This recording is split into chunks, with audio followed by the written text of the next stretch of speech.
Roger Williams University is hosting a crisis management seminar on May 3rd at their Providence campus. Crises, whether a natural disaster, cyber attack, or financial instability, can have severe repercussions if not handled properly. This is where crisis management plays a pivotal role. Join Roger Williams MBA students and expert speakers to learn how to prepare for the unexpected. The program is totally free and open to the public. You can register online at rwu.edu/events/crisis-management-symposium.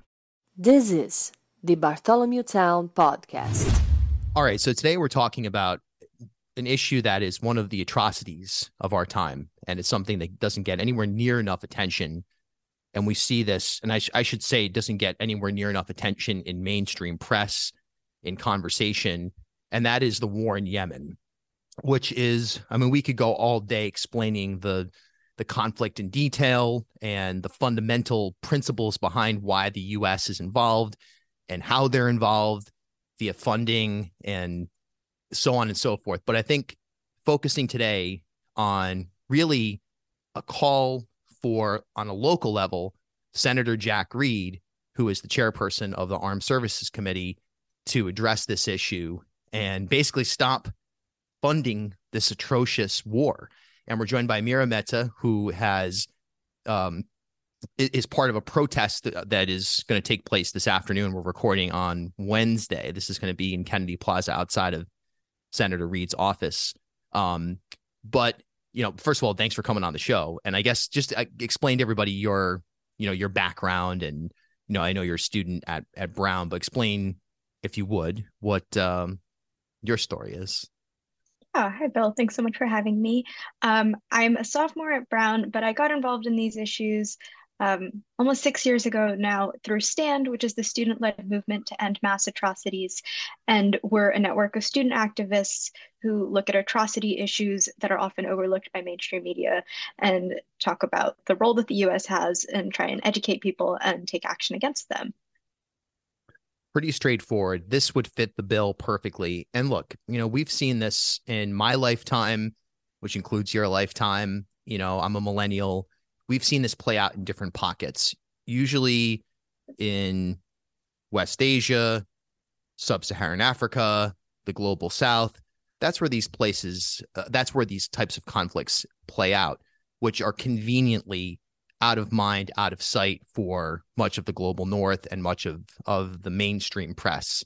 So in your mind, the conflict in Yemen, the war in Yemen, why does it deserve more attention from the mainstream media, from the global North, from general day-to-day conversation at this point in time?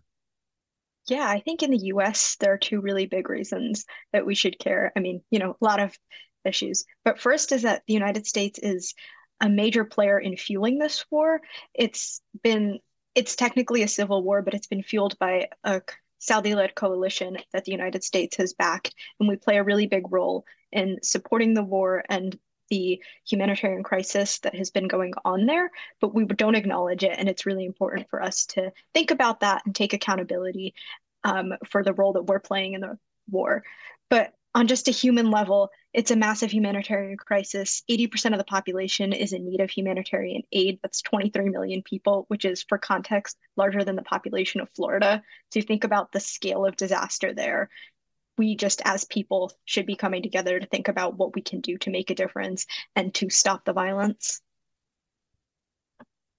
That statistic is utterly shocking when you really think about it. 80% of the population is in need of some level of humanitarian aid. And yet, again, I keep hitting it, and I know some listeners might be like, all right, we get it, but this is out of sight, out of mind for a lot of people.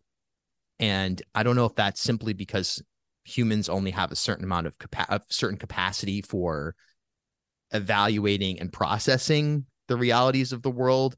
I mean, whatever issue we could go into, whether it's child labor, whatever, you know, there's only so much that people can handle, or if it's just because the machine, if you will, of the government of the United States, the governments of the global North, the mainstream, quote unquote, media, the military industrial complex, they do a very good job of keeping this minimized. What's your thought on that? Yeah, I mean, I think it's both. I can't fault anybody given how much happens in a day in your own life and all of the things going on within the US for not being able to keep track of everything that's happening in the world. I do also think that media attention often systematically ignores the atrocities that the US has supported, and specifically the violence that people in global South countries, non-white majority countries, Muslim majority countries are facing. And so I think it's a combination of both. But at this point, don't want to place blame on anybody, don't want to assume intentions. There's always time for us to change course and correct those actions and start taking accountability now. Yeah, I agree with that completely. There's always time to start to shift on anything, whether it's your own personal health choices or social choices, whatever it is, there's always opportunity to reflect and sort of pivot. How far are we into this civil war that is in many ways a proxy war?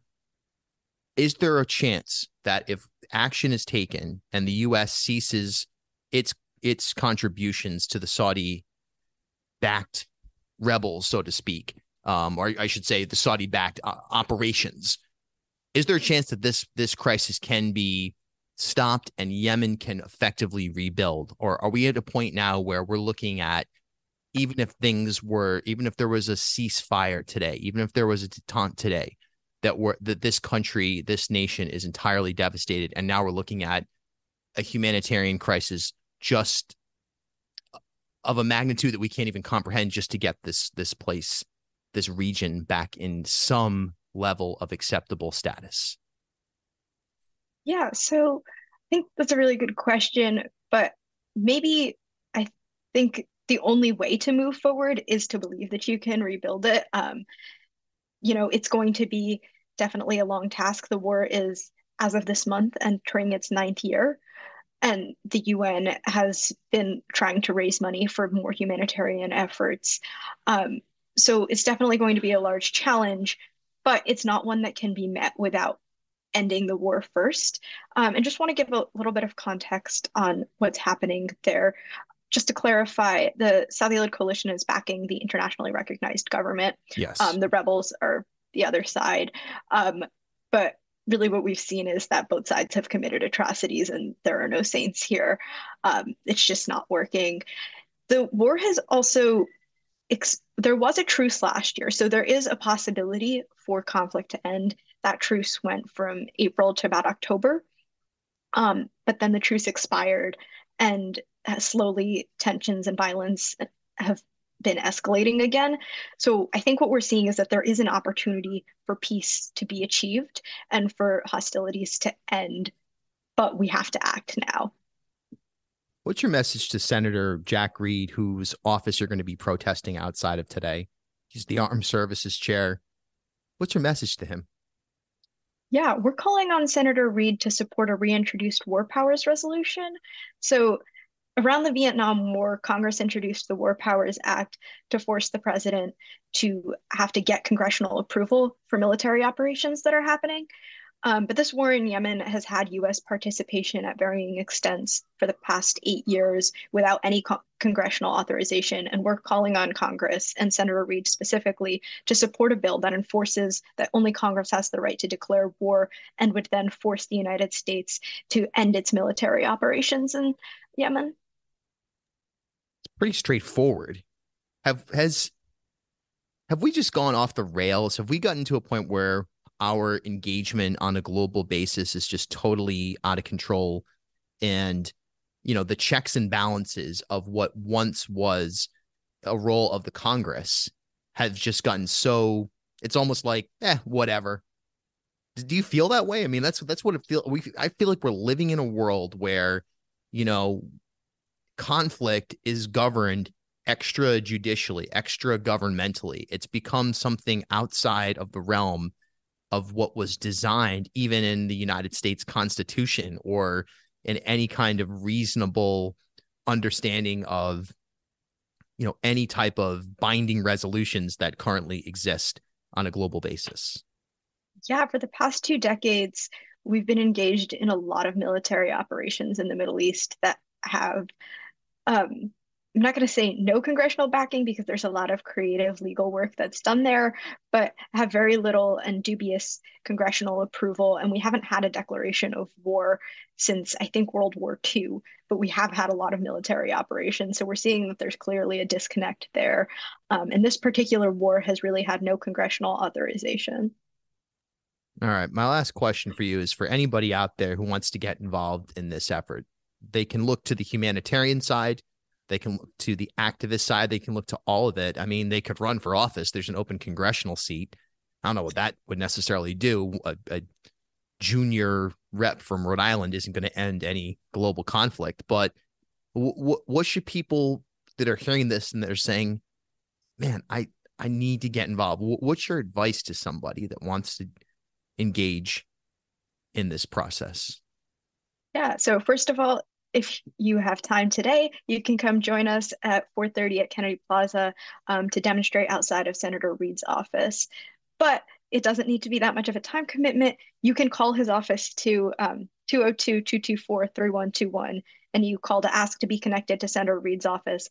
Tell him to support a war powers resolution on Yemen or to support an end to the violence in Yemen, and just show him that you care. The reason that a lot of these international issues go under the radar and end up with so little transparency from the government is that they're really inaccessible to a lot of the American public and they think you're not noticing. So show them that you noticed and you care. Pretty straightforward again.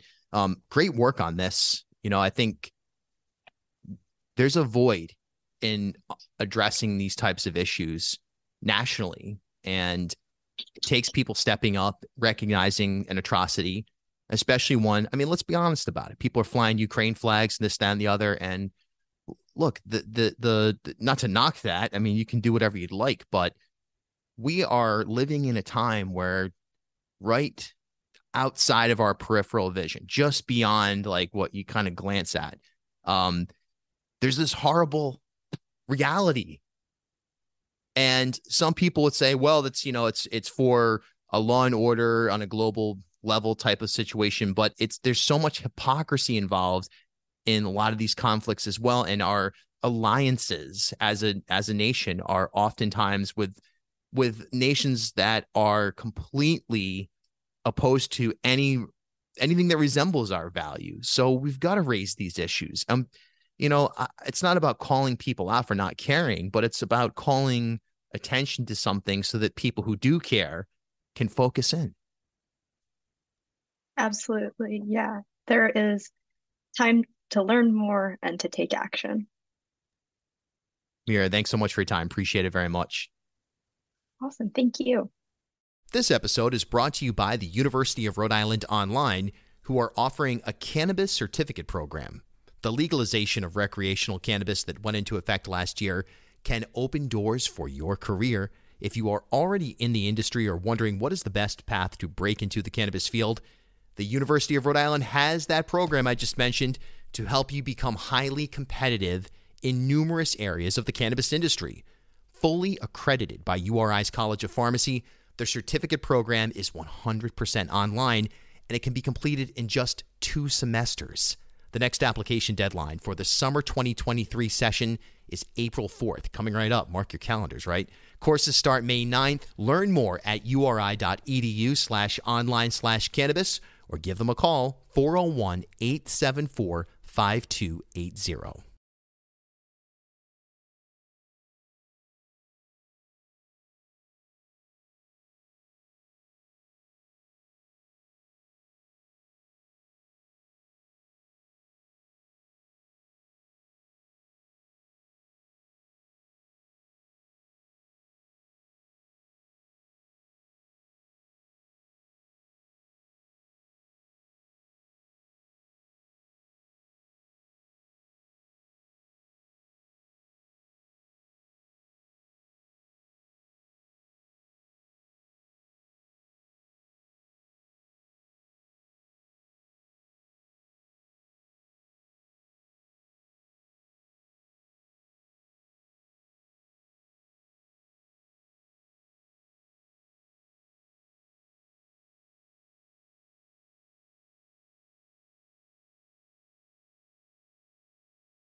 At HealthSource RI for Employers, we provide access to health insurance to more than 1,100 local businesses and nonprofits, and 96% of them renew through us every year. Maybe it's our choice of 19 different health plans, our 10 years of customizing solutions, or our one local team of dedicated experts helping employers find quality health insurance. See how our numbers stack up for you. Learn more at healthsourceri.com/employers.